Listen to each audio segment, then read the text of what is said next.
नमस्कार मित्रांनो, आज आपण बनवणार आहोत चिकन लॉलीपॉप. इथे घेतलं आहे चिकनमध्ये आपण लिंबू घालून घेऊया आणि हे बिना दहीचं आहे.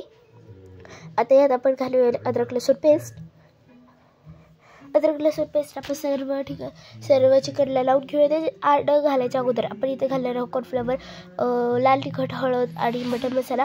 हे सर्व घालून घेऊया. ना यात आपण रंग पण घेतला होता, लाल कलर घेतला होता, तो दिसला नाही पण तो घातलेला आहे. आपण यात घालूया आता अंड घातलं आहे. तर अंड घातलं की हे चांगलं आपण मॅरिनेट करून घेऊया, मस्त मिक्स करून घेऊया आणि याला मॅरिनेशनसाठी 10 मिनटं ठेवायचं आहे, 10 ते 15 मिनटं. ह्याच्यानंतर इथे आपण एक कढई ठेवली आहे. कढईमध्ये आपण तेल घालून ठेवले आहे. तेल चांगलं तापलं आहे. ह्यात आपण घालणार आहोत छोटंसं पीस घालायचं. त्याच्यानंतर तेल तापलं की हे समजेल आपल्याला. मग त्याच्यानंतर आपल्याला सर्व पीस घालून घ्यायचे आहेत. तर सर्व पीस आपण घालून घेऊया. आणि ही रेसिपी मी बनवली आहे आणि काही रेसिपी माझी आई बनवते आणि काही मी बनवते.